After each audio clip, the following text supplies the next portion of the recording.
Bem, como é Ai, que... tudo. Estamos na expectativa dessa live, né, Bruna? Pois é, né? Tô bem contente, tava bem Sim. ansiosa. Tive vários sonhos e pesadelos, imagina estar aqui contigo. A gente tem Pra- papos, né? Mas é diferente quando a gente bate o papo sozinha. Sim, exatamente. Até porque a gente pode falar nossas besteiras que não vai causar nenhum impacto nos Não outros, né? é? Aqui a gente tem uma certa responsabilidade, Sim, verdade, é não é? verdade. Ô, Samia, se apresenta um pouco. Eu acho difícil, eu acho mais difícil o pessoal não me conhecer do que não te conhecer. Mas É. apresenta um pouquinho pro pessoal aí. Então, eu sou Samia Marcilli, eu sou médica, fiz a minha residência em pediatria, embora não tenha chegado ao fim, porque o meu mais velho nasceu, eu acabei parando pertinho de acabar e acabei não acabando. E aí, enfim, eu não posso dizer que eu sou pediatra, mas fiz Até a minha parece. formação toda na pediatria, né? E atendo telefone de amiga. Ai, meu filho, não sei o quê. O que que eu faço? Mas enfim, então isso, eu tenho 6 meninos, né? O meu mais velho vai fazer 11 anos amanhã e o mais novinho, né? O meu mais novinho tem 1 ano e 8 meses. Uhum. Então, é bom assim também ter criança mais velha, porque quase chegando na adolescência, né? Porque a gente consegue também perceber as coisas que a gente fez com os nossos filhos quando eles eram pequenininhos e no que deu hoje, né? Quais foram as coisas, olhando um pouco com distância, né? Quando a gente está sempre com criança muito pequenininha, às vezes eu acho mais difícil a gente perceber algumas coisas. Será que tudo que eu fiz realmente foi super necessário? Né? Será que tem algumas coisas que dava para não ter sido tão rígida assim? Enfim, né? Uhum. Engraçado que ontem o meu mais velho estava jantando e ele falou, mãe, porque agora estavam comendo todos com prato de vidro, né? E ele falou assim, mãe, você sabe que antigamente existia regra aqui em casa que só poderia comer com prato de vidro a partir dos 7 anos. Agora o Ângelo tem 1 ano e 8 meses e está com prato de vidro na frente dele. E Aí eu falei, meu filho, sabe o que acontece? A gente de fato vai criando determinadas coisas com os mais velhos, e invariavelmente a gente vai mudando de opinião, invariavelmente as circunstâncias vão mudando, né? A gente vai tendo outras crianças para olhar para aquele bebezinho e a gente consegue controlar determinadas coisas e os mais novos acabam conseguindo de fato muitas vezes fazer coisas antes dos mais velhos. Ele estava revoltado. Ele estava revoltado. Falou, ah, nossa, mas isso é um absurdo. Eu não sei o quê. Enfim, mas é isso aí. Eu falei, meu filho, não se ai, revolte, isso acontece com todos os mais velhos, é assim mesmo. Eu passei por isso, todo mundo vai passar. parte, né? Mãe fica na insegurança. Eu tenho, né? As minhas são pequenas, todas, né? 6. A Lulu tem 6 e o João tem 1. E então eu sou desse time aí da mãe, da mãe que tem crianças pequenas e acaba vivendo esse dos pequenos, ver como é que vai ser. E a gente fica. Mas assim, é impressionante, Samia, com o bebê, como a gente muda, né? Eu lembro que você falava que com o Ângelo parecia, se sentia meio vó, assim, Uhum. Eu também. mas é errado mesmo, porque realmente com a minha primeira filha eu era bem mais rigorosa do que hoje. E ao mesmo tempo, a prática me fez agir com mesmo que eu esteja agindo segundo algumas regras, algumas normas estabelecidas, eu consiga ter doçura e ter jogo de cintura que eu não conseguia ter antes. Então, eu acho que às vezes também, né, no início, como mãe de primeira viagem, mais inexperiente, a gente acaba. Eu fiquei muito rígida, muito rigorosa e assim. Acho que a gente tem muito medo de errar, né, Bruna? Porque eu acho Isso. que mãe, a partir do momento que nasce uma mãe, nasce uma culpa junto. Né? A gente sempre está culpada, a gente está culpada se a gente está dando carinho demais, a gente está culpada se a gente está sendo firme demais, a gente está culpada se a gente está, enfim, exigindo coisas que eles não podem dar, a gente fica culpada pelas coisas que as pessoas nos dizem, né? E a gente fica ao mesmo tempo querendo, ainda mais quando a gente é um pouco mais velha, né? A gente fica querendo pegar o que os nossos pais e os avós fizeram, né? E que de fato deu certo, mas ao mesmo tempo, às vezes a gente estuda outras coisas e parece que o caminho é outro, e a gente fica Uhum. naquele conflito que eu faço, né? Um monte de gente falando ao mesmo tempo, enfim, né? A gente fica culpada. Verdade. Então, eu estava pensando aqui, né, em algumas perguntas para esse dia especial de conversa, né? E como você falou, né, a gente tem essa questão de o que que os nossos pais faziam, como é que a gente vai fazer, aquilo que a gente estuda, aquilo que está na moda, aquilo que a mídia fala, aquilo que é corrente, às vezes até nos nossos grupos de mães, quando a gente entra. Só que existem, eu vejo que hoje existem algumas linhas que são meio perigosas, assim, né? De educação de filhos, criação de filhos. E às vezes as pessoas seguem por essas linhas que, né, são meio duvidosas, e também, por um outro lado, tem aquelas pessoas que acham que não existe linha nenhuma, e aí então elas vão fazendo conforme a coisa surge, assim, né? Reagindo ali àquilo que a criança vai demonstrando, aquilo que ela vai fazendo, ou conforme as circunstâncias da vida, né? Aquele velho apagando incêndio, né? Um por dia, né? Mas a pergunta, assim, né, que eu queria fazer primeiro é qual seria, então, a forma mais adequada de contemplar a educação desse ser humano, né? Eu levantei aqui esses dois times aí de paternidade acidental ou, de repente, uma linha educativa muito complicada, que vai ter consequências ruins. Qual seria a melhor forma, né, na tua opinião, de conduzir a educação das crianças? Bom, Bruna, eu acho o seguinte, eu acho que todo mundo pergunta, né? Eu acho que eu até conversei isso com você, né? Ah, qual é a linha de educação que você segue, né? Com o né? Que autor que você pega e você segue, né? E eu acho que para a gente conseguir educar uma pessoa, né? Primeiro a gente tem que ter noção disso, que há na nossa frente uma pessoa, né? A gente não está educando um ratinho, a gente não está educando um cachorro, a gente não está, né, criando uma criança, né?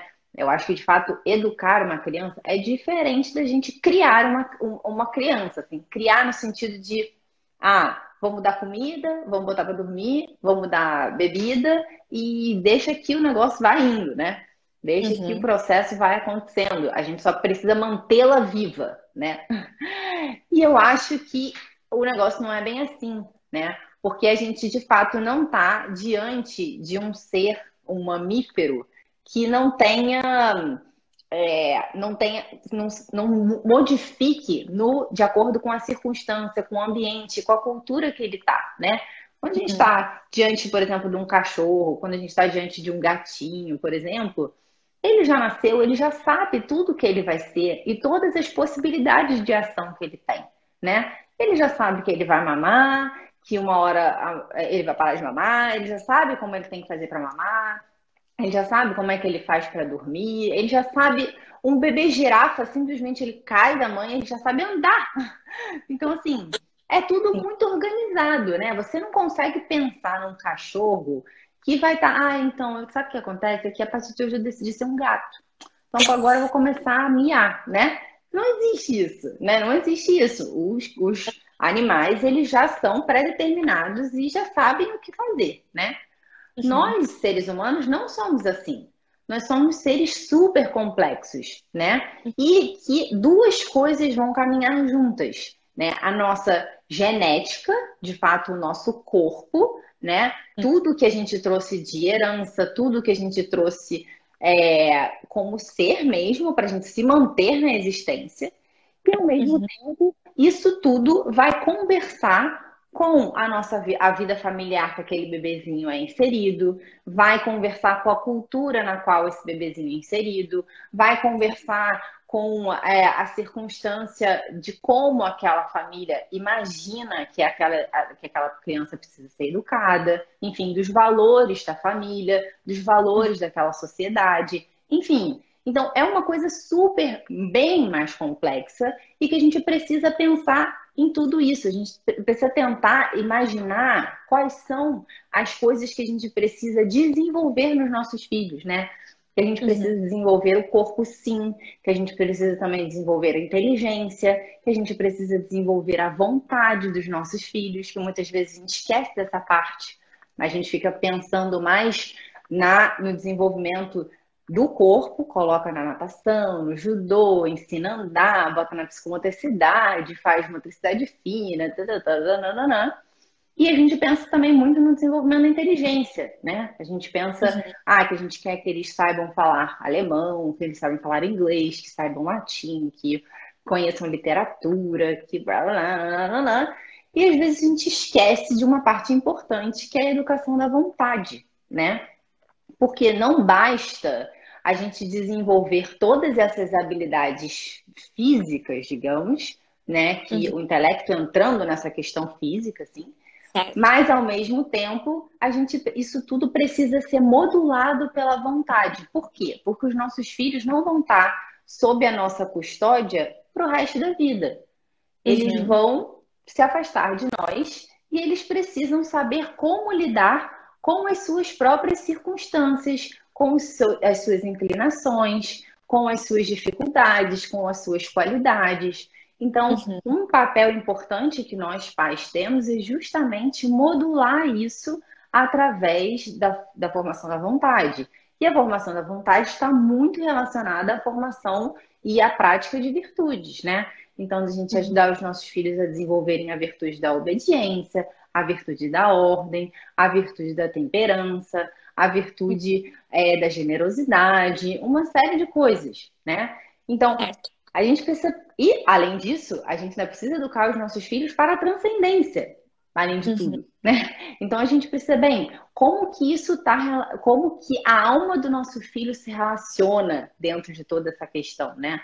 Para onde, Uhum. por que que ele está no mundo? A que ele é chamado? Que tipo de chamado ele sente? Não só chamado profissional, né? Mas que tipo de chamado, que tipo de missão ele tem no mundo, né? Todos nós temos algo a fazer no mundo. E Uhum. isso está relacionado não só às coisas que nós pais incutimos nos nossos filhos, mas nas próprias aptidões que ele tem, na própria Uhum. comichão que cada uma das crianças tem, que se relaciona com um tipo de temperamento, enfim. É uma Uhum. série de coisas que a gente precisa pensar e que a gente Uhum. precisa olhar para aquela pessoa que está na nossa frente e saber o que fazer com todas essas circunstâncias, né? Então, cabe a nós pais nos imbuirmos de critérios para a gente saber, bem, como que eu vou desenvolver a parte corporal do meu filho? Qual é a melhor maneira de eu desenvolver a parte intelectual? Como eu vou desenvolver a vontade do meu filho, né? Como que eu vou desenvolver a transcendência, né? Que tipo de práticas eu preciso ter? A transcendência não necessariamente é a religião, embora a religião permeie muito todas essas questões, né? Mas a gente precisa abrir o horizonte, abrir a mente dos nossos filhos para eles saberem que eles não são simples corpos andantes no mundo, né? Que eles têm algo grande ali dentro, que eles são chamados a algo grande. Então é Uhum. importante que a gente, como pais, tenha noção disso para a gente conseguir saber bem que tipos de linhas educativas existem e se essas linhas educativas elas só contemplam uma parte ou se elas contemplam tudo, né? Então, se tem Uhum. uma linha educativa que ela só contempla o corpo, ela só contempla aquilo que a gente consegue ver de imediato, se funciona, sei lá, e muitas vezes essa coisa vai acabar sendo explicada pela ciência, né? Então, como que a ciência vê determinada coisa e tal. A ciência, ela muitas vezes ela está relacionada ao comportamento, sim, ela tenta dar respostas em relação ao comportamento, mas ela também lida muito com essas questões fisiológicas, digamos assim. O que que a biologia é capaz de nos dizer, né? E Uhum. a biologia dos nossos filhos, ela é capaz de dizer apenas uma parte. Ela não é capaz Certo. de falar sobre todas as coisas, né? E quando a gente consegue ter uma visão integral daquela criança, do que a gente deseja para os nossos filhos, a gente consegue prever, inclusive, aonde a ciência vai chegar, né? Então, por exemplo, na aula de telas, por exemplo, Eu tenho um Uhum, monte de dados que foram uhum, estudos científicos, né? Mas na minha aula, aquela que eu dou do Desliga TV, eu não falei de nenhum estudo científico e através de todas aquelas coisas que eu falei, era capaz de a gente saber exatamente o que o estudo científico diria. Porque se a gente pensa no homem, na antropologia do homem, naquilo que ele é chamado, das suas inclinações e tal, você chega naquelas conclusões. Não é sim, difícil, né? Então, eu acho que a uhum, grande coisa é a gente ter isso, assim, né? A educação dos nossos filhos não vai ser uma receita de bolo.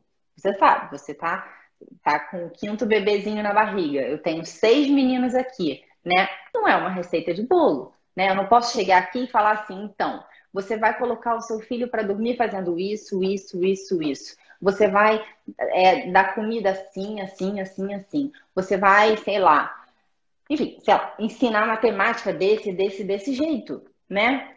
Não é assim, né? A gente precisa, bem, ter os nossos critérios. Aonde eu quero chegar? Olha, sei lá, em relação ao sono, eu gostaria que o meu filho fosse capaz de dormir uma noite inteira, que ele fosse capaz de conseguir descansar, que ele fosse capaz de fazer isso com autonomia. E que ele fosse capaz de ensinar. Em relação à comida, eu gostaria que o meu filho conseguisse comer sozinho, com o garfo, ter boas maneiras na mesa, que ele consiga comer de tudo, que ele não seja uma criança chata que vai na casa de alguém e não come de todas as coisas, que ele se porte à mesa. Enfim, eu tenho vários critérios, e daí eu vou uhum, ver, bem, como é que eu vou fazer para que meu filho chegue a essa meta que eu tenho, né?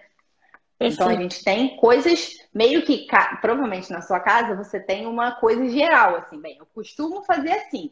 Daí você vai Uhum, ter que olhar para cada um dos seus filhos e dizer, bem, vamos ver se vai dar certo desse jeito, né? E às exato. vezes a gente vai tendo que ajustar para a gente poder ver se aquilo vai de fato funcionar, né? E às vezes a mesma ordem, né? É engraçado, não só a mesma ordem, mas a mesma instrução que a gente dá, ou ordem mesmo, ela é recebida de uma forma diferente por aquela criança, né? Então tem esses desvios, digamos assim, né, da própria circunstância que vai sendo adaptado. Só que a gente só consegue prosseguir para aquele objetivo se a gente tem um objetivo, né? Se a gente traçou, não, bom, por mais que esse meu filho aqui reagiu dessa forma, como é que eu vou poder conduzi-lo? Como é que eu vou poder explicar? Ele tem essa objeção, ou ele teve essa dificuldade, como é que eu vou poder ajudá-lo? Se eu não sei aonde eu quero chegar, se eu não sei quais são as minhas metas, eu não tenho como trazer essa criança de volta para o caminho, né? Eu não tenho como readaptar, como readequar aquilo ali, readaptar, pensar. Então, eu achei muito interessante ontem conversando com o doutor Odilo, que estava falando justamente essa questão da observação, né? Muitas vezes as mães ficam muito ansiosas para agir, né? Para ter algum plano de ação e resolver as coisas rápido, ou elas querem chegar logo ao objetivo, ou elas não fazem ideia de como que elas vão fazer alguma coisa, mas para que essa ideia surja, para que esse como possa ser colocado em prática, primeiro é necessário esse passo atrás, né? Do que eu quero, quais são os meus objetivos com essa criança, como é que eu vou olhar para essa criança, né? Como você falou, existe ali dentro muito mais do que só matéria, né? Quando a gente olha para os nossos filhos, a gente consegue precisa pensar, né, que existe muito mais do que um corpinho ali que eu tenho que atender as necessidades. No caso de um bebezinho, alimentar, botar para dormir, trocar a fraldinha. Então, isso é importante sim, mas existe ali uma alma que é eterna. A gente está diante de alguma coisa que é muito maior do que só simplesmente eu atender aquela necessidade e ver aonde que vai dar, né? Então, Acho que uma das muito bom. dificuldades, Bruna, é que às vezes acontecem as duas coisas. Às vezes as pessoas olham para, sei lá, talvez nos olhem no Instagram e falem, nossa, que legal, né? Essa criança consegue fazer isso, isso e isso. Poxa, que bom que ela consegue comer sozinha, que bom que ela consegue dormir sozinha, não sei o que, não sei o que lá. E aí a pessoa pensa, eu também quero, eu quero fazer exatamente isso. E daí ela, bem, tá, eu tenho essa meta, eu quero que meu filho durma a noite inteira. E aí ela simplesmente acha que de um dia para a noite isso vai acontecer, né? que, tipo, ela nunca pensou como é que ela vai fazer aquilo, ela não criou uma estratégia, ela não pensou nas possibilidades, ela não conhece o próprio filho e ela começa a se irritar com a criança de que aquela criança não corresponde às expectativas dela e ela começa a achar que aquela criança tem um problema. Que eu não consigo porque o meu filho tem uma questão, né? Uhum. A Bruna, a Sâmia, ou sei lá quem, elas foram contempladas com crianças boazinhas, com crianças educadas, com crianças que são de fácil temperamento, né? E acaba que, enfim, para elas é fácil, né? Por causa disso, porque tem ajuda em casa, porque, sei lá, o marido não sei o quê, enfim, tá. É claro que as circunstâncias mudam mesmo, né? Como eu falei aqui, né? Quando meu filho tinha 1 ano e 8 meses, eu não ia deixar ele comer com prato de vidro, nem aqui nem na China, quando o Itinho tinha 1 ano e 8 meses, há 11 anos atrás, né? Mas a minha circunstância hoje é diferente. Eu tenho outras 5 crianças que comem junto com o Ângelo. Ele consegue ver outras crianças sem jogar o prato no chão, sem puxar o prato. Isso tudo educa o meu filho mais novo. Ele Claro. ver que as crianças comem tudo. Por exemplo, ele hoje, os meninos, várias vezes eles perguntam, mãe, tá bom? Eles fazem assim com o prato e perguntam se tá bom de ter comido tudo. O Ângelo Uhum. faz exatamente a mesma coisa. Ele pega o prato e ele fala, tá bom? E aí a gente fala, não, come mais um pouco. Ele põe de volta e continua comendo. Eu falo, Bonitinho. gente, isso não seria possível para o meu primeiro filho, não seria possível, porque ele nunca viu outra criança fazer isso, nunca viu. O meu marido nunca ia chegar para mim e falar, Samia, tá bom. Ele não ia fazer isso. Então não tem condição dele saber fazer isso, né? Então, além disso, como ele tá vendo que todas as crianças estão sentadas, ele não levanta, porque ele vê que aquilo ali é o normal. Então, de fato, é mais fácil a gente implementar determinados hábitos à medida que a gente tem mais filhos mesmo. Porque os filhos Verdade. mais velhos, se a gente os educa bem, eles vão ser bons exemplos para os mais novos. E a gente vai ter Uhum. facilidade em algumas coisas. Então, algumas coisas que para nós eram uma questão, para hoje em dia, para mim, não é mais uma questão. Porque simplesmente aquela criança, ela entra no hábito familiar, né? Uhum. Só que muitas Uhum. vezes, quando a gente está no nosso primeiro e segundo filho, esse hábito familiar ainda não existe. É aquela primeira criança que está ali, né? Uhum. E o outro problema, né, da pessoa olhar, o que eu falei, né, a pessoa olhar e falar, bem, eu gostaria de chegar ali e, tipo, acha que consegue colocar nossas circunstâncias de vida na dela. Sim. Outra questão é que muita gente convive com pessoas em que a coisa comum é a loucura. O Cara, isso. comum é a Hum. criança não dormir. O comum é a criança ficar acordada até meia-noite. O comum é a criança não comer nada. O comum é ela fazer birra o tempo inteiro. O comum é um monte de coisa. E aí ela olha para a sua própria circunstância e pensa: não, isso é o normal, isso é o comum. É assim que as crianças são.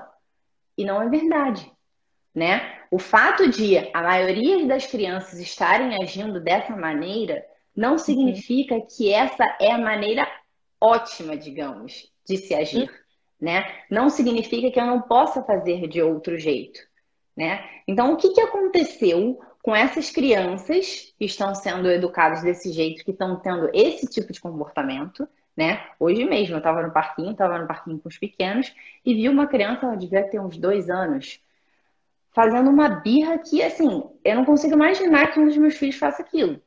De verdade, assim.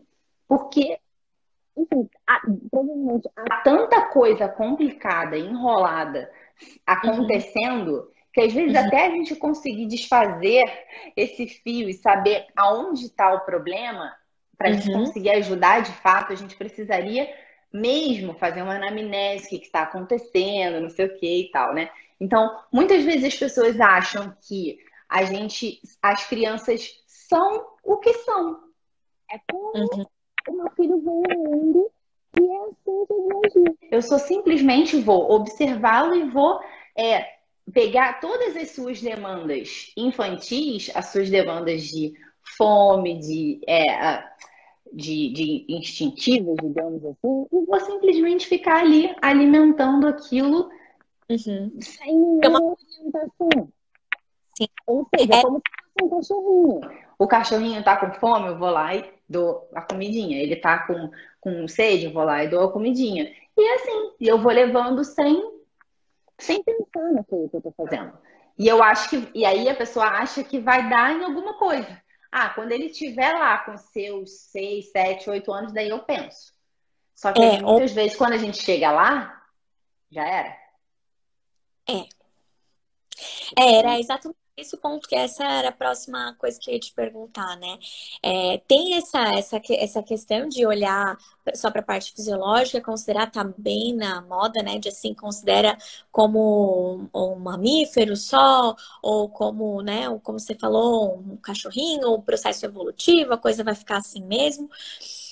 E, e aí, como você estava falando que o Itinho, por exemplo, teve um tipo de educação. Ele foi conduzido de uma forma, da mesma forma, quando veio o Antônio, quando veio o Guto, quando foram vindo os outros, eles também foram conduzidos. Então, existiu uma ação educativa na vida deles, uma condução para que eles pudessem se desenvolver dessa forma e chegar a um ponto de ter o hábito de perguntar, por exemplo, se tá bom de comida, né?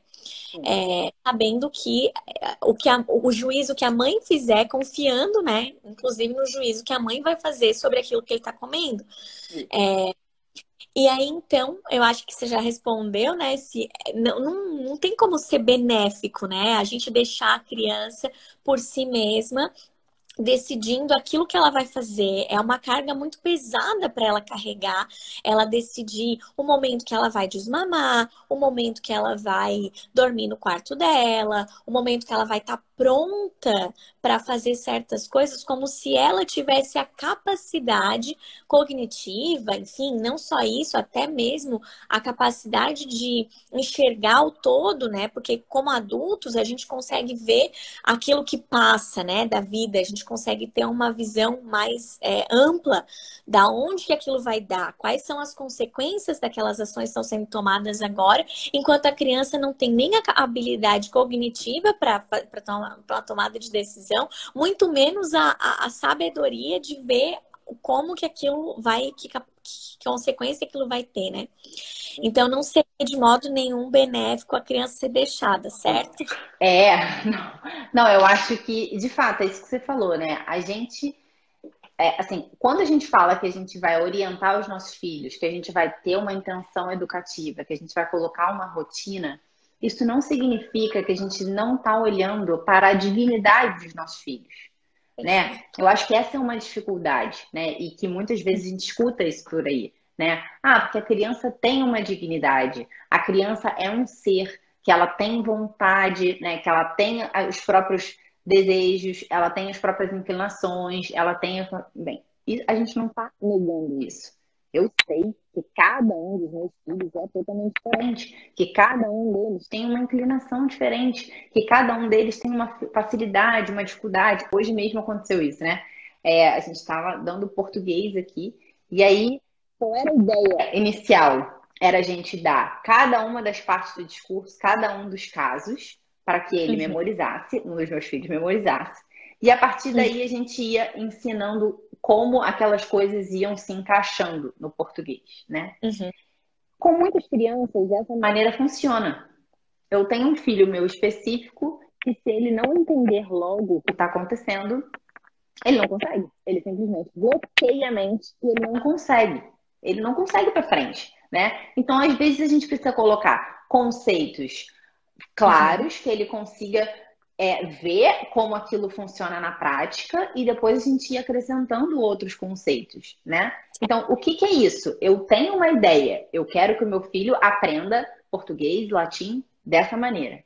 Só que como eu vou fazer isso? Eu vou ter que observar a resposta que ele me dá, né? Então, bem, como é que ele está respondendo? Como é que ele está reagindo? Isso está estressando mais do que ajudando? Né? Mas, ao mesmo tempo, eu não quero tirar a dificuldade. É difícil mesmo. Só que, às vezes, aquela dificuldade ela não pode ser tão grande que ele acha que ele não é capaz. Né? Então, às vezes, eu preciso voltar uns passos para trás, para depois eu ir para frente. Né? Isso é uma habilidade materna. Isso é algo que uma mãe é capaz de ver. é capaz de ver como que eu vou educar a personalidade de cada um, de forma pessoal, cada um dos meus filhos, né? Então, como eu dizia, né? A minha circunstância mudou e a maneira como as coisas estão introduzidas na vida dos meus filhos, aqueles hábitos, é diferente. Porque a minha vida mudou, porque eu tenho outros filhos, porque eu tenho outra dinâmica. Antes, quando o meu mais velho nasceu, eu não tinha ajuda em casa, então eu precisava que ele, enfim, esperasse. Sabe, as coisas mudaram de uma determinada maneira, mas os hábitos que vão sendo, que eu preciso que eles alcancem, eles estão sendo alcançados, todos. Eles estão sendo todos alcançados. Todos têm o hábito de sono, todos têm o hábito de se alimentar bem, todos têm o hábito de ter ordem, todos têm o hábito de higiene, todos têm todos os hábitos lá formados. Só que cada um, talvez o Ângelo avançou rapidinho em algum deles por causa da circunstância dele, né? E por causa do próprio jeito. Enfim, são muitas coisas envolvidas, né? Mas, de fato, o que não dá é a gente, por achar que essa criança tem uma dignidade, que ela é uma pessoa, que ela é um ser único, que a gente não deve mexer, que ela é um ser imaculado, que eu não posso mexer e que tudo que está ali dentro dela está ali em potência e que eu não preciso fazer nada para... Bem, isso não é verdade que as coisas estão ali em potência, certo? É verdade. Tudo está ali em potência. Ela é capaz de fazer tudo aquilo, né? Mas muitas vezes eu preciso puxar, sim, né? Eu preciso puxar dos meus filhos, eu preciso orientar o olhar, eu preciso tirar o olhar dele para coisas que não importam. Então, essa é a habilidade materna. A habilidade de ser aquele guia, né? Meu filho, olha para cá. Não presta tanta atenção nisso. Isso não é importante. Isso aqui é mais importante. Pelo que você falou, né, Bruna? Eu tenho 37 anos. Meu filho tem um. É óbvio que nós temos a mesma dignidade. Nós somos filhos de Deus. Temos alma, temos corpo, temos uma alma imortal. Blá, blá, blá, blá, blá. Só que eu tenho uma coisa que ele não tem. Experiência, estudo, já vi muita coisa nessa vida, né? Não tantas quanto quando eu tiver 60 anos, né? Mas enfim... Mas eu sou a mãe dele, tenho essas capacidades e, além disso, eu o amo e é óbvio que eu quero o melhor para ele. Claro. Eu lembro da questão do João, né? O João, o meu quarto filho, ele não demorou para engatinhar, não engatinhou. E assim, eu estava acostumada com o quê? Eu tive 3 meninas, tinham a outra resposta, elas engatinharam com 9 meses, bem no quadrado ali do negócio. E aí deu 9 meses e o João se arrastando de bumbum pela casa. Bom, tá locomovendo, eu pensei, né? Inicialmente pensei, bom, ele tá se locomovendo, mas espera. E aí comecei a olhar, observar, daí conversei com uma mãe que é fisioterapeuta, conversei com outra, foi indo, até que eu encontrei um auxílio na universidade aqui do estado de Santa Catarina, né, com um grupo que estava ajudando as mães online mesmo e fazia as consultas e tal. E começaram a acompanhar o João. Ele estava com 11 meses, eu acho. E ele era assim, só se arrastava. Tem algum problema? Não. Ele ia conseguir andar logo, logo? Ia conseguir. Ele não tem nenhum problema. Mas é essa sensibilidade, essa questão de a gente tentar direcionar, conduzir os nossos filhos para o que há de melhor. Eu queria que o João se desenvolvesse da melhor forma. Então, tendo em mente que engatinhar é algo importante para o desenvolvimento do bebê, eu queria que o meu filho adquirisse essa habilidade ou que ele desenvolvesse algumas outras, né, fazendo outras atividades, que ele desenvolvesse um pouco daquilo que ele perdeu não engatinhando, né? Seja de movimento, seja de exploração, enfim, várias questões, né? E aí, então, eu comecei a fazer algumas atividades com ele em casa e tal, ou bem orientada, né, por essas pessoas, sendo auxiliada. E aí, logo, o João começou a caminhar e tal, e tá super bem hoje.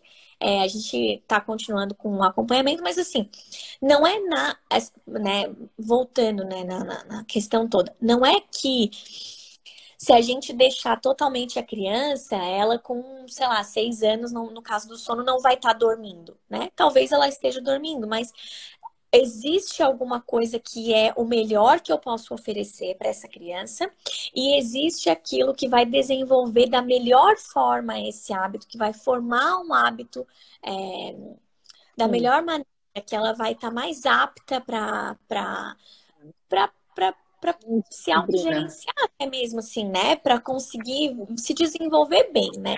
Então, por que que eu vou deixar de fazer aquilo que vai ajudar o meu filho a ser melhor, a se desenvolver melhor, deixando ele por si mesmo, assim? Se eu posso ajudar, se eu como mãe, como tu falou, já vivi, eu já sei, eu tenho, né? Posso contar com outras ajudas que vão fazer. Então, eu acho que é esse ponto que as pessoas se perdem, né? Porque dormir, por exemplo, ou comer é algo natural, então eu não preciso fazer nada, quando na verdade a gente precisa sim conduzir as crianças para aquilo que tem de melhor, né? Sim, exatamente. Eu acho que assim, uma coisa que às vezes as pessoas se enrolam é o seguinte, às vezes as pessoas querem olhar para algo que aconteceu no passado. Ah, mas na época das cavernas acontecia isso, isso e isso. E a criança, imagina se eu deixasse meu filho chorar um pouquinho, viria um predador e, sei lá, ele ia morder meu filho, ia acabar com aquela comunidade, sei lá, enfim. Primeiro, a gente não sabe como é que as coisas se davam. A gente Sim. imagina como era, né? Isso não é uma coisa que a gente tenha certeza como essas coisas se davam. Uhum. Segundo, o ser humano é um ser que evolui, né? De fato, muitas coisas que eram aceitas no passado, hoje em dia não são mais. Por exemplo, a palmada é uma delas. Uhum. Antigamente se batia muito mais em criança do que hoje a gente é capaz de aceitar. E por que que Uhum. isso é diferente, né? Antigamente não existia ar-condicionado, não existia carro da maneira como a gente tem. A gente tinha uma micro-ondas, uma série de coisas. A gente tinha uma sensibilidade diferente mesmo. Então, a Uhum. nossa sensibilidade hoje é diferente. Nos é Sim. muito mais agressivo determinadas coisas do que antigamente. Então, por exemplo, se eu tenho ar-condicionado disponível, eu tenho um calor de 40 graus. Por que que eu vou deixar meu filho dormir no calor de 40 graus? Isso tem sentido? Não tem sentido nenhum, porque os tempos mudaram. A maneira como as coisas acontecem é diferente. E essa criança, quando ela nasce, ela é inserida numa nova cultura. Ela é Uhum. inserida naquela cultura e não no tempo do Homo sapiens, sapiens, sapiens. Ela é inserida nessa cultura e não em outra. Ela é inserida na cultura, no nosso caso, na cultura brasileira, no nosso jeito de ser, no nosso jeito de pegar, no nosso jeito de abraçar, no nosso jeito de beijar. Então, uma criança inglesa, francesa, é diferente de uma criança brasileira. Então, a gente precisa levar em consideração. Além dessa questão, a gente precisa levar em consideração que a criança entra numa família e que ela não passa a ser o centro daquela família. Ela passa a ser um membro a mais daquela família. Ela passa Uhum. a compor aquela família. Óbvio que a gente vai mudar determinadas coisas na nossa casa quando a gente tem um bebê, né? Talvez a gente não fique mais, faça, sei lá, uma festa até meia-noite, porque a gente tem um bebê dormindo. Talvez que a Uhum. gente não viaje com tanta frequência porque a gente tem um bebê, porque a gente está grávida. Óbvio que essas coisas vão mudar, né? Só que ao mesmo tempo, essa criança precisa entender que ela está entrando em algo que já estava caminhando, né? E É. que ela precisa se adequar àquilo. Então a gente precisa ter uma hierarquia de valores, né? Então, por Uhum. exemplo, em relação ao sono do bebê, de fato, é importante que o bebê durma e não sei o que, nananana, pelo bebê em si e tal, mas também pelo casal. O casal precisa continuar tendo vida conjugal. O casal precisa continuar tendo seus momentos de conversa, seus momentos de distração. E isso acontece no momento em que o bebê está dormindo. Se o Uhum. bebê passa a entrar na vida do casal de maneira que atrapalha a relação conjugal, ele está sendo um problema.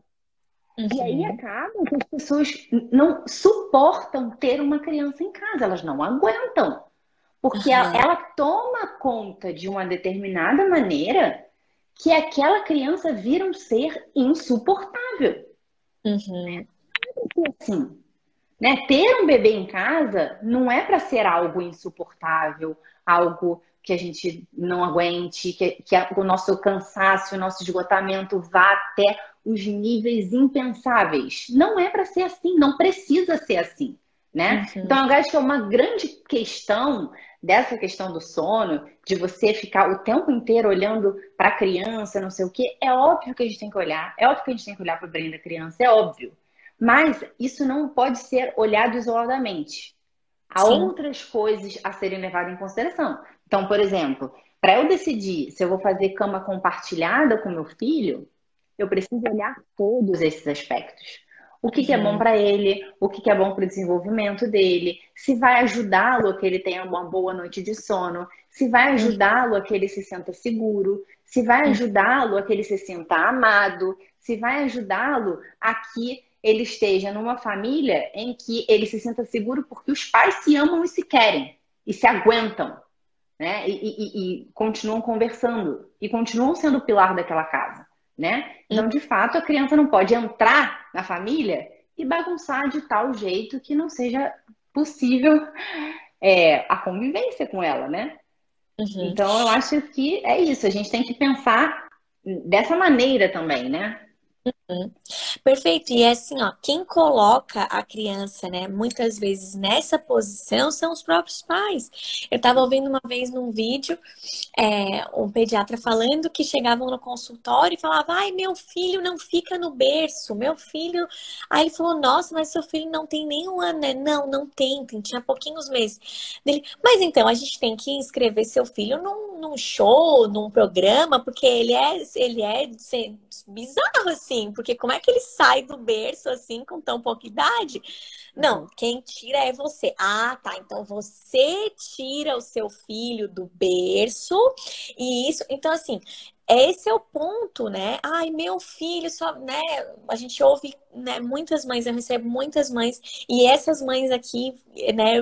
Muitas eu convidei para estar aqui, para estar participando desse papo, que tem essa dificuldade. Meu filho, né? Eu faço cama compartilhada, eu amamento muitas vezes à noite, eu levanto muitas vezes para amamentar, mas quem cria esses hábitos? Quem estabelece essas normas? Quem coloca o bebê no lugar que não é dele? É a mãe, são os pais, né? O pai ali junto, né? Então, Uma das coisas que eu acho que dificulta a vida das pessoas é enrolar a realidade, né? uhum, Então as pessoas pensam assim: ah, mas você vai deixar o seu filho dormindo no berço e ele não vai se sentir amado e querido, não sei o quê. Se você falar isso para uma pessoa que, enfim, já não liga para o filho, que já não quer o filho, que já não sei o que, não sei o que lá, talvez aquele momento de cama compartilhada seja o único momento de afeto e não sei o quê. Então a pessoa, ela enrola uma série de circunstâncias, né? A gente está tentando falar, ajudar as pessoas que elas tenham circunstâncias estáveis, digamos, né? Então, quando a gente fala sobre educação de filho, e a gente coloca que a relação entre marido e mulher é a coisa mais importante, né? Que é necessário que isso esteja estável, para que a criança tenha a segurança de que ela está em um ambiente estável e não sei o que, não sei o que. Isso é a primeira coisa, né? Aí você fala, ah, Sammy, mas tudo bem, mas eu sou separada. Não tem problema, se você é esse ponto de estabilidade para o seu filho, beleza, uhum, né? Aí às vezes a pessoa fala, ah, mas eu já trabalho o dia inteiro, então como é que eu faço? Porque esse é o único momento que eu vou conseguir passar para ele que eu amo ele, que eu estou com ele, que eu quero ele, né? Eu entendo tudo isso, de fato, eu fico imaginando uma pessoa que não possa estar com seu filho e que às vezes aquele é o único momento de carinho e que às vezes a criança fica mesmo mais sensível. Porque ela fala, uhum, é o único momento que de fato a minha mãe está aqui, né? uhum, Então, essas são circunstâncias difíceis mesmo, que a gente precisa adequar, né? Só que a gente precisa adequar pensando nesses critérios, né? A gente não pode simplesmente tomar uma decisão e não voltar a pensar sobre elas, né? uhum. A gente precisa de fato ver a nossa circunstância e voltar a pensar uma e outra vez: será que agora não dá? será que essa decisão que eu tomei lá atrás agora já não tá dando uma atrapalhada? Né? Será que eu bem, eu tomei uma decisão lá atrás mesmo por causa disso, mas será que esse motivo é real? Será que eu não posso fazer isso de outra maneira? Será que eu não posso estar com ele, contar uma história, ter um momento e uma rotina de sono, e tananã, tá ali mais aquele tempo, deixar ele dormir um pouquinho mais tarde pra gente ficar ali mais um tempinho e depois passar a segurança, filho, tá tudo bem, a mamãe não vai sair daqui. Uhum. Tá tudo bem, você vai dormir na sua cama, amanhã de manhã a gente vai se ver, né? Isso é uma maneira de passar segurança para a criança, né? E aí as pessoas falam, nossa, mas é porque você tem 6 filhos e eles dormem todos juntos e é fácil. Eu faço isso desde que eu tenho um filho só. E com o meu filho só, ele dormia sozinho na cama dele, né? E ele não se sentia sozinho por isso. Ele estava ali dormindo. Ele não estava ali brincando, ele estava ali dormindo. Como é que ele se sente sozinho? Ele estava ali dormindo e quando ele acordava, a gente estava lá, né? E assim, ó, uma outra coisa é que por que porque as mães, né, pensam que elas estando, por que elas pensam que é mais valoroso elas estarem fisicamente durante a noite com a criança do que se elas estiverem presentes com a mente, com os afetos, com o olhar durante os momentos que ela pode estar. Eu tô falando desse caso de uma mãe que não tá com a criança o dia inteiro. Porque uma mãe que passa o dia inteiro com a criança é muito difícil de imaginar a circunstância, né? Em como, por que ela encaixaria essa questão da cama compartilhada. Mas eu imaginar que a mãe realmente, né, como você colocou, não pudesse estar. Então, por que que é mais valorizado esse momento só físico, né? Do que a gente realmente está dando aquela atenção, está dando aquele carinho no ritual de sono, durante o tempo que você lê uma história, que você janta com a criança, que você tem outros momentos, existem outras formas, né?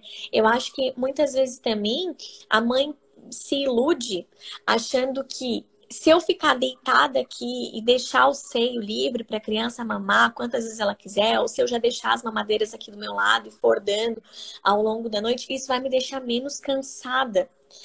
E na verdade, às vezes o esforço que a mãe faz para ensinar a criança, né, a ter uma boa noite de sono, inicialmente pode parecer que é muito maior, mas em longo prazo ela vai ter muito mais descanso. Ela, o filho, o marido, os outros filhos. E toda a rotina familiar vai ser beneficiada por causa desse trabalho inicial, que pode parecer no início que meu Deus, né? Vai ser o caos, mas depois, com o tempo, os frutos que são colhidos, eles são muito duradouros, né? Assim, tanto Das para vida. pessoas, o medo das pessoas, eu acho muito essa questão de como fazer a criança dormir, né? De como, se de fato eu não vou criar um trauma na criança se ela ficar ali sozinha, né? Será que eu não estou fazendo com que ela não receba algo que ela está me pedindo, me suplicando, e eu, como boa mãe, estou negando isso a ela? Né? Eu acho que essa é a grande questão, né? Será que a gente não está sendo uma mãe muito má e negando o mamar, negando um choro, né? Como se a criança, enfim, tivesse de fato abandonada, né? Tivesse abandonada e ela esteja assim num nível de estresse tão grande que ela se acostume com o estresse, né? E eu acho curioso porque ao mesmo tempo que as pessoas acham isso do sono, as pessoas olham uma criança fazendo birra, né?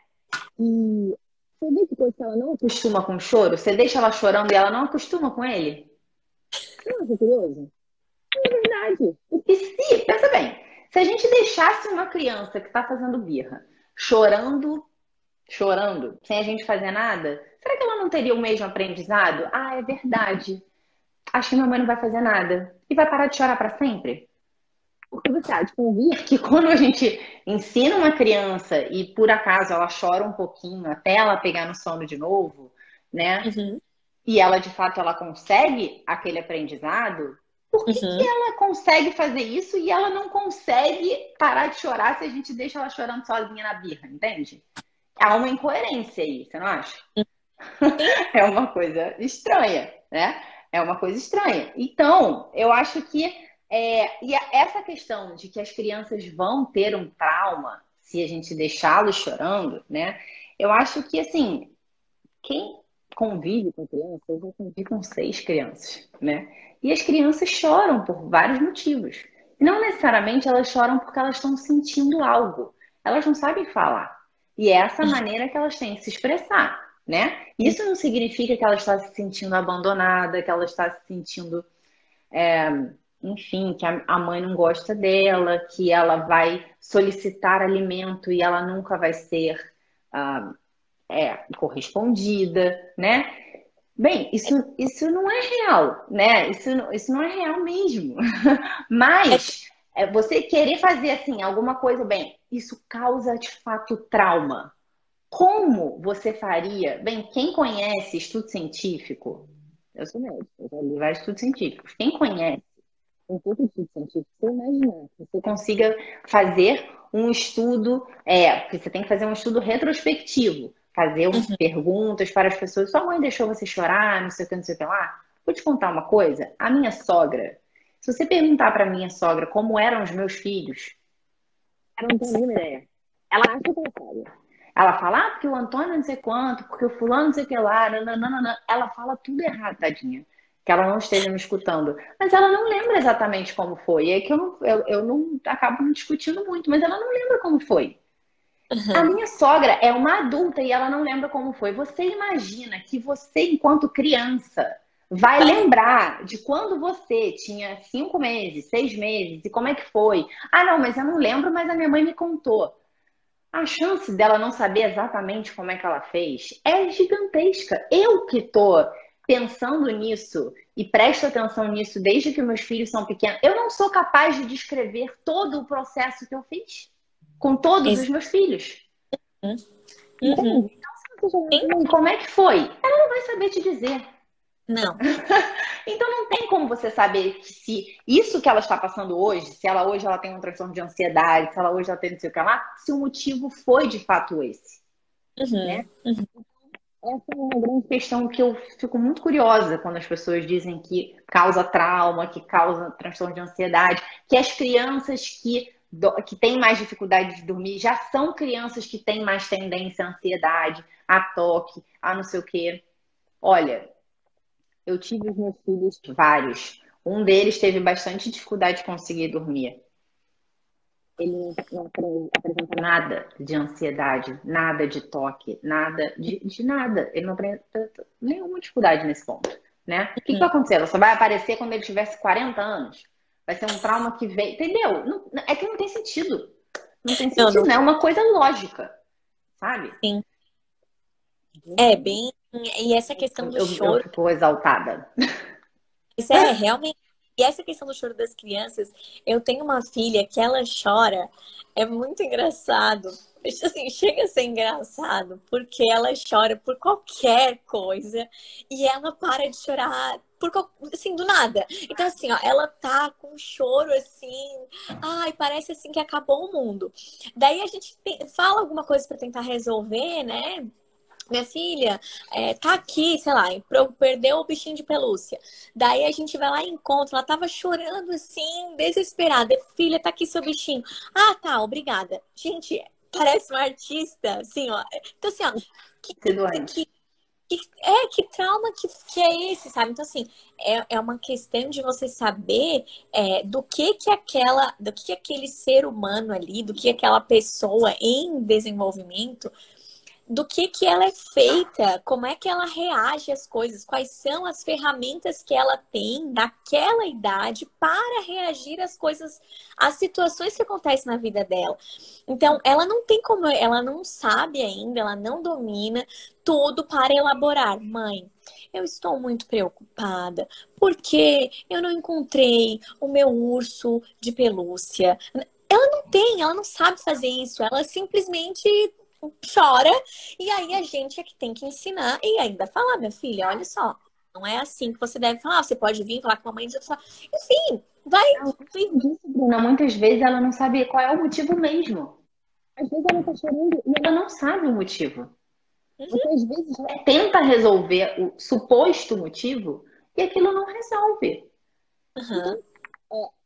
As emoções humanas, o porquê que ela está chorando, são muitas coisas envolvidas. Não tem como você definir uma coisa, foi aquele ponto, e todas as vezes que você ela chorar ou que ela te suscitar alguma, te solicitar alguma coisa, você vai dar de volta, né? E Uhum. além disso, é aquilo que eu falei, né? Óbvio que são crianças em desenvolvimento, mas quando a gente precisa mais do que a criança, nós pais precisamos exercitar essa questão de não dar para a criança tudo o que ela precisa, né? Uhum.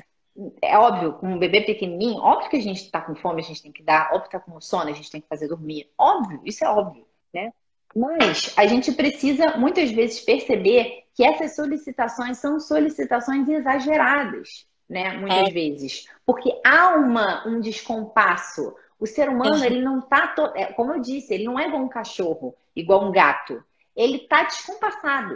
Muitas vezes a gente tem os nossos desejos e eles estão deturpados, sim, né? Sim. A gente tem nossas paixões e elas não são de todos ruins. Nossos afetos não são ruins, mas às vezes eles se voltam contra nós mesmos, né? Uhum. Uhum. Então, o que a gente precisa ajudar os nossos filhos a perceberem que, de fato, muitas vezes eles sentem coisas, têm desejo de coisas e nem sempre isso vai ser atendido. Essa, de É. fato, é a prática das virtudes que a gente precisa ajudar os nossos filhos, né? Enfim, Uhum. tem coisas que nem sempre você vai ser atendido e a vida é essa. O sofrimento da vida, as coisas que nos contrariam, isso acontece a todo momento. Então, se você educa uma criança que ela não seja contrariada nunca, ela decida suas coisas.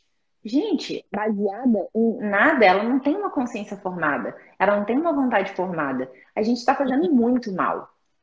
Uhum. Sim, sem dúvida. Eu pensei em duas coisas nessa fala, Sânia. A primeira foi que a gente falando ali com relação ao choro, né? Como tu falou, às vezes nem ela sabe o que ela quer. Imagina um bebê. Como é que a gente pode fazer uma afirmação do tipo: meu bebê acorda 6 vezes, 7 vezes com fome, que ele quer mamar? Talvez realmente ele se acalme quando mama. Mas é fome? Como que você pode dizer assim, categoricamente? Não, é fome, eu sei que é.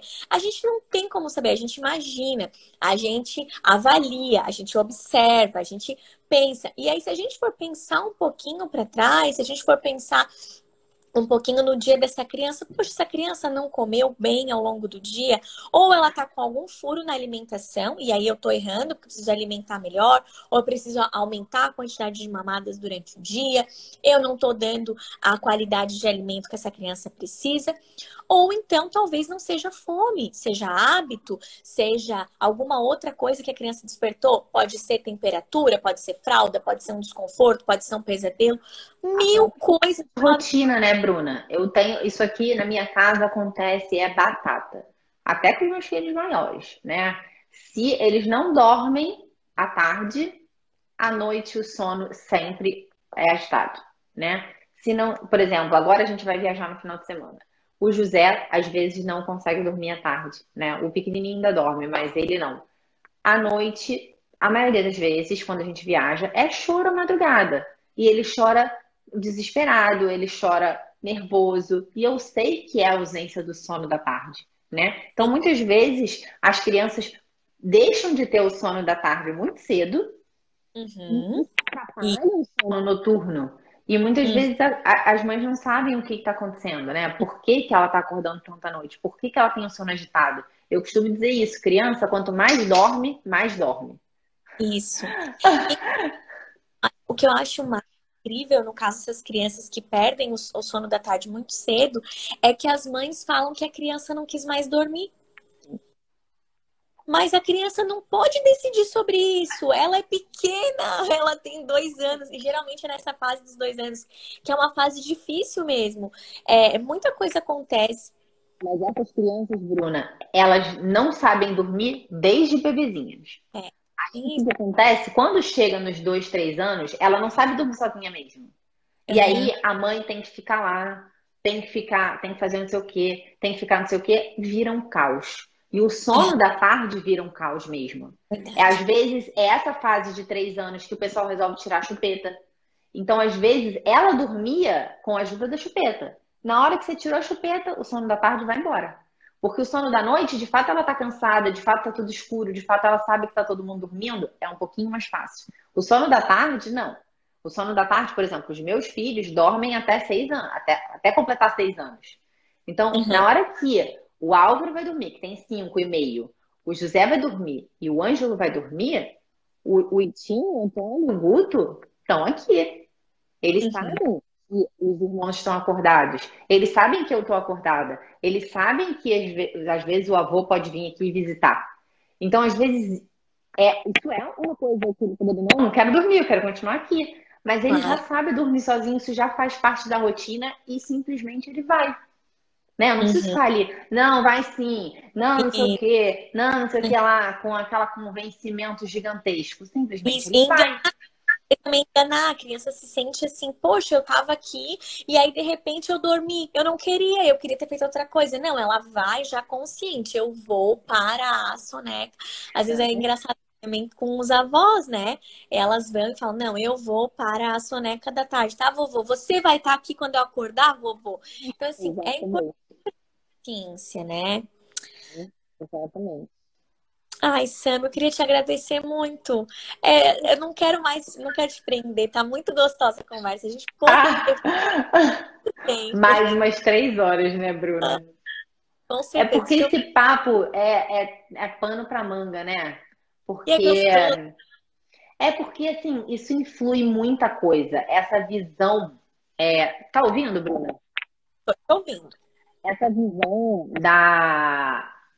da educação da criança, quando a gente tem uma visão muito enrolada, isso enrola tanta coisa, né? Muitas vezes as pessoas certamente falam com você como falam comigo. Nossa, eu acreditei em coisas na educação, que eu achei que a criança fosse de um jeito, eu tinha uma visão sobre ela, e aí eu agia em consequência, e hoje eu tô colhendo os frutos disso e não sei mais resolver, Sim, né? muitas. Muitas, e a gente fica, eu fico com o coração na mão, assim, né? Meu desejo até de te chamar era esse, de a gente tirar um pouco, assim, tentar é, tirar esses nós, desembaralhar um pouco, né? É, o doutor Ítalo, tô esperando ela. Sim. É, e que a gente, né, quer tentar desembaralhar um pouco isso para que as mães consigam ter mais qualidade de vida e os casamentos tenham mais qualidade, e as pessoas possam jantar no horário, juntos, conversar, ter o seu tempo, né? Exatamente. Esse é Sim. o desejo, assim, não é traumatizar nenhuma criança, não. Sim. Imagina que a gente quer traumatizar nossos filhos, né, Bruno? Imagina. Imagina. Samia, obrigada demais, tá? Deus abençoe, um beijo enorme, obrigada por estar Você aqui. também. Um beijo no Beijo, Pedro, nas meninas lindas. Um obrigada. beijo. Nas meninas e no menino. Dois agora. Sim. Um beijo grande. Um beijo.